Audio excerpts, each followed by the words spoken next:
तालीम को नहीं समझा जा सकता। मैं कहता हूँ कायनात के बेवकूफ तरीन वो लोग हैं जो कहते अली समझ में नहीं आता।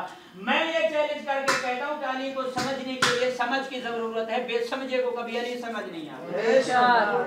क्योंकि अली को समझने के लिए भी समझ की जरूरत है, अकल की जरूरत है। चूंकि वो अकल के अंधे थे, अकल नहीं थी तो तभी तो अली की विलायत का इनकार किया और जहन्नम के मुस्तहिक हुए। रसूल का मिंबर लगा हुआ है, सहाबी बैठे हुए हैं, नबी का भाई अली भी साथ में बैठा हुआ है। सलेमान रसूल का ऐसा प्यारा सहाबी, ऐसा प्यारा सहाबी जिसको रसूल फरमाते सलेमान मिन्ना अहलुल बैत। अल्लाहुम्मा सल्ली अला मुहम्मद व आले मुहम्मद वजल। बहुत ही अजीम सहाबी। ये ऐसा सहाबी है जब दर्रे ज़हरा पे जाता है तो उस वक्त कायनात के रसूल की बेटी जिसे चाचा बोले उसे सुलेमान फारसी कहते हैं। सुभान अल्लाह।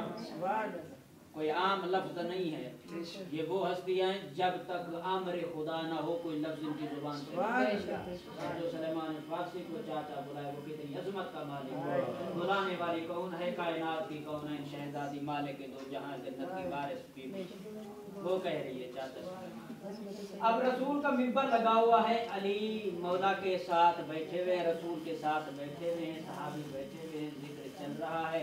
सलमान या रसूल अल्लाह की सदाएं बुलंद करते हुए नबी के मिंबर के करीब आ रहा है। या रसूल अल्लाह, या रसूल अल्लाह, या रसूल अल्लाह बताता चलो। इससे पहले के बाद में किसी का कोई इतराज कोई इश्काल हो, किताब बताता चलो। रिटर्न भी कर सकते हैं, लिख भी सकते हैं, मजीद पढ़ भी सकते हैं और मजीद सवाल भी कर सकते हैं। किताब का नाम है लवाइजुल इहसान, किताब अव्वल या जिल्द दुव्वम में ये वाक़या दर्ज है। वहाँ पे कहते हैं कि सलेमान